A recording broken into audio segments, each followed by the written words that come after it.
तो दोस्तों मार्केट में अभी आपको दो मेन बोर्ड आईपीओ ऐसे देखने को मिल जाएंगे जिनका फंड जो है वो आपस में कोलैप्स कर रहा है। यानी अगर आपके पास लिमिटेड फंड है तो आप किसी एक आईपीओ का फंड जो है वो दूसरे आईपीओ में इस्तेमाल नहीं कर सकते हैं। यानी जहां गाजा कैपिटल का आईपीओ आपको 19 से 21 अगस्त के बीच में ओपन होने वाला है, वहीं टेमसेंस का आईपीओ आपको 20 से 24 अगस्त के बीच तक ओपन रहेगा। एंड इसी दो आईपीओ को लेकर काफ़ी लोग कंफ्यूजन में हैं कि आखिर उन्हें गाजा कैपिटल में अप्लाई करनी चाहिए या फिर उन्हें टेमसेंस के आईपीओ में अप्लाई करनी चाहिए। हालांकि दोस्तों नो डाउट टेमसेंस का ग्रे मार्केट में काफ़ी ज़बरदस्त डिमांड देखने को मिल रहा है, बट फिर भी हम लोग यहाँ पे इन दोनों आईपीओ के रैंकिंग के बारे में बात करेंगे, कंपैरिजन के बारे में बात कर लेंगे कि किस आईपीओ में हमें अप्लाई करनी चाहिए, किस में हमारा अलॉटमेंट चांस ज़्यादा हो सकता है, किस में हमें अच्छा खासा लिस्टिंग्स मिल सकता है। तो चलिए बिना आपका समय गंवाए सीधा वीडियो में आगे बढ़ते हैं और सबसे पहले दोस्तों बात कर लेते हैं उन 5 फैक्टर के बारे में जिन फैक्टर पे हम लोग इन दोनों कंपनी के बारे में एकदम से डिटेल में बात करने वाले हैं। तो यहाँ पे हम लोग सबसे पहले बात कर लेंगे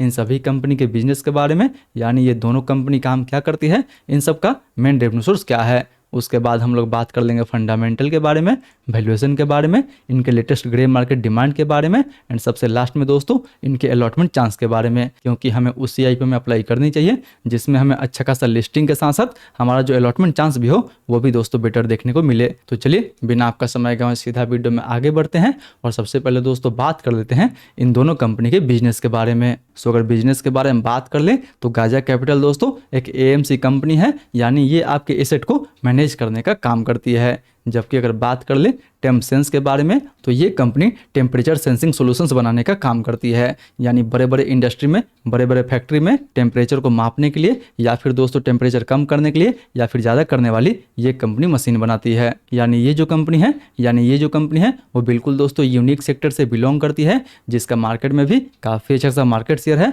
एंड इवन दोस्तों ये कंपनी अपने सेक्टर से मार्केट में पहली कंपनी होगी जो लिस्ट होगी। वहीं गाजा के बारे में बात कर लें तो दोस्तों कंपनी काफ़ी छोटी कंपनी है। इस साल का रेवेन्यू कंपनी का आपको 160 करोड़ के आसपास ही देखने को मिलेगा। मतलब दोनों कंपनी अलग अलग इंडस्ट्री से बिलोंग करती है एंड दोनों इंडस्ट्री काफ़ी डिमांडिंग इंडस्ट्री है। हालांकि बिजनेस के तुलना में बात कर ले कंपनी के फंडामेंटल के बारे में तो नो डाउट दोनों का फंडामेंटल इवन आपको बेटर देखने को मिल जाएगा। इवन गाजा कैपिटल का ROE 16%, ROC 22%, profit margin almost 52% and debt to equity 0.07 के आसपास है। जबकि यहाँ पे आप टेमसेंस का देख लें, आरओई इसका लगभग 14%, ROC 22%, profit margin 16% and debt to equity 0.15 के आसपास है। यानी दोनों के फंडामेंटल में तो आपको इवन कोई दिक्कत देखने को नहीं मिलेगा, यानी दोनों का फंडामेंटल दोस्तों काफ़ी टॉप नॉच है। हालांकि फंडामेंटल के तुलना में बात कर ले इन दोनों कंपनी के वैल्यूएशन के बारे में तो बेशक दोस्तों गाजा का जो वैल्यूएशन रखा गया है वो इवन इसके इंडस्ट्री के हिसाब से भी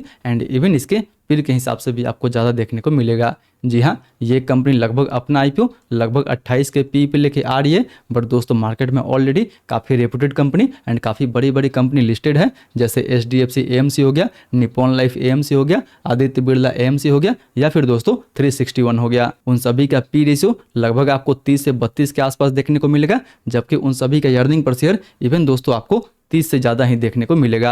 हालांकि अगर आप इसका अर्निंग पर शेयर देखते हैं तो वो लगभग 7 के आसपास देखने को मिलेगा, जबकि दोस्तों पी रेशियो इसका लगभग 28 के आसपास रखा गया है। एंड इसलिए यहाँ पे हम लोग बोल सकते हैं कि ये कंपनी अपना आईपीओ हायर वैल्यूएशन पे लेके आ रही है। जबकि दोस्तों अगर बात कर ले टेमसेंस के बारे में तो फिलहाल इसका जो वैल्यूएशन रखा गया है वो इवन आपको फेयर देखने को मिल जाएगा। हालांकि मार्केट में इसकी जैसी दूसरी कोई कंपनी है नहीं जिसको हम लोग इस कंपनी के साथ एप्पल टू एप्पल बेसिस पे कंपेयर कर सके, बट फिर भी इसका पी रेशियो लगभग आपको 35 से 37 के आसपास देखने को मिलेगा, जो कि इसके इंडस्ट्री के हिसाब से इसके मार्केट पोजीशन को देखते हुए हम लोग इस वैल्यूएशन को दोस्तों फेयर बोल सकते हैं। यानी जहां एक तरफ टेमसेंस का वैल्यूएशन आपको ठीक ठाक देखने को मिलेगा, वहीं गाजा का वैल्यूएशन इवन आपको ज़्यादा हाई देखने को मिल जाएगा। हालांकि वैल्यूएशन के बाद अगर बात कर लें इन दोनों आईपीओ के जीएमपी के बारे में, यानी ग्रे मार्केट डिमांड के बारे में, तो फिलहाल गाजा के ग्रे मार्केट में लगभग आपको 13 से 15% के आसपास तक डिमांड देखने को मिल रहा है। यानी अगर 15% के हिसाब से देखा जाए तो कहीं ना कहीं आपको पर लॉट पे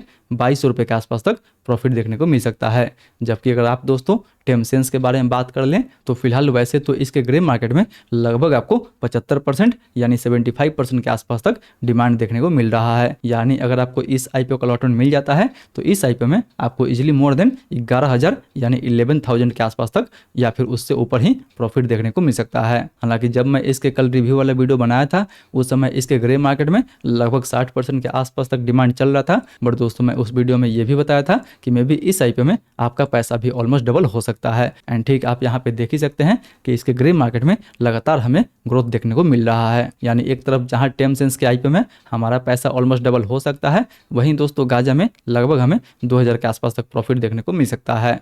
हालांकि अगर जीएमपी के बाद बात कर ले इन दोनों आईपीओ के अलॉटमेंट चांस के बारे में, तो दोस्तों अलॉटमेंट चांस के लिए सबसे पहले हम लोग बात कर ले इन दोनों के इशू साइज के बारे में।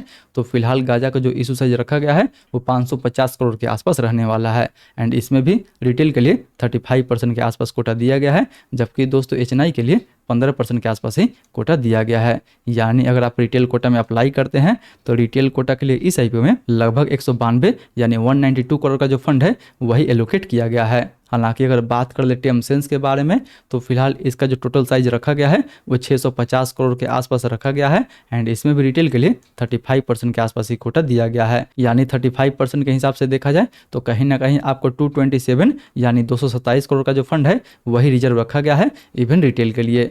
यानी अगर इसमें भी देखा जाए तो एलोकेशन वाइज आपका जो सबसे ज़्यादा अलॉटमेंट चांस बनेगा वो दोस्तों टेमसेंस के आईपीओ में बनेगा। इसलिए इन दोनों आईपीओ में से किसी को एक आईपीओ चूज करना हो तो वो दोस्तों पहले नंबर पे टेमसेंस आईपीओ को रख सकते हैं एंड दूसरे नंबर पे गाजा को रख सकते हैं। यानी अगर आपके पास दोस्तों किसी एक आईपीओ में अप्लाई करने का कैपिटल हो तो इवन आप टेमसेंस आईपीओ में अप्लाई कर सकते हैं, जिसका फंडामेंटल भी आपको बेटर देखने को मिल जाएगा, बिजनेस भी काफ़ी यूनिक काफ़ी सॉलिड सेक्टर से देखने को मिल जाएगा, वहीं वैल्यूएशन भी काफ़ी अच्छा रखा गया है। एंड इवन दोस्तों ग्रे मार्केट में भी काफ़ी अच्छा डिमांड बन रहा है। एंड इवन इसमें जो आपका अलॉटमेंट चांस है वो काफ़ी बेटर होने वाला है। वही नहीं अगर बात कर ले इन दोनों आईपीओ के एंकर एलोकेशंस के बारे में यानी एंकर बुक के बारे में, तो दोनों का एंकर बुक दोस्तों काफ़ी अच्छा खासा निकल के आया हुआ है। हालांकि दोनों का आईपीओ साइज काफ़ी छोटा है बट फिर भी एंकर बुक देखा जाए तो दोनों का एंकर बुक आपको ठीक ठाक देखने को मिल जाएगा। बट फिर भी दोस्तों जो लोग एक आईपीओ को अफोर्ड कर सकते हैं उन्हें तो पहले नंबर पे टेमसेंस को रखनी चाहिए एंड दूसरे नंबर पे दोस्तों गाजा कैपिटल को रखनी चाहिए।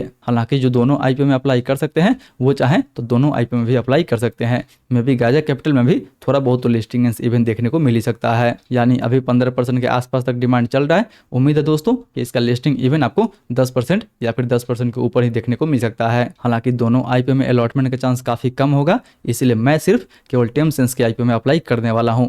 बाकी और नेक्स्ट आईपीओ जो आएगा उसमें अप्लाई करूंगा। गाजा को मैं बिल्कुल अभी अवॉइड करने वाला हूं क्योंकि इसका वैल्यूएशन थोड़ा सा हाई रखा गया है। मार्केट में इससे अच्छी अच्छी और बड़ी बड़ी कंपनी है जिसका वैल्यूएशन इसके तुलना में काफ़ी बेटर है एंड उनका अर्निंग भी काफ़ी बेटर देखने को मिलेगा इस कंपनी के मुकाबले। हालांकि जिनको केवल लिस्टिंग गेंस के लिए जाना है तो जी हाँ दोस्तों इसमें ठीक ठाक 10% के आसपास तक इवन आपको लिस्टिंग गेंस भी देखने को मिल सकता है। बट मे भी जिनको अवॉइड करना है वो दोस्तों चाहे तो गाजा कैपिटल को अवॉइड करके टेमसेंस के आईपीओ में जरूर अप्लाई कर सकते हैं। बाकी बात आप मुझे नीचे कमेंट करके बताइए कि आप टेमसेंस के आईपीओ में अप्लाई करने वाले हैं या फिर दोस्तों गाजा कैपिटल के आईपीओ में अप्लाई करने वाले हैं। तो दोस्तों ये तो रहा मेरा पूरा व्यू इन दोनों आईपीओ के रैंकिंग को लेकर। मे भी आपका व्यू हमसे अलग हो सकता है, इसीलिए आप जो भी डिसीजन ले अपना रिस्क एंड अपने नजर लगाने के बाद ही ले।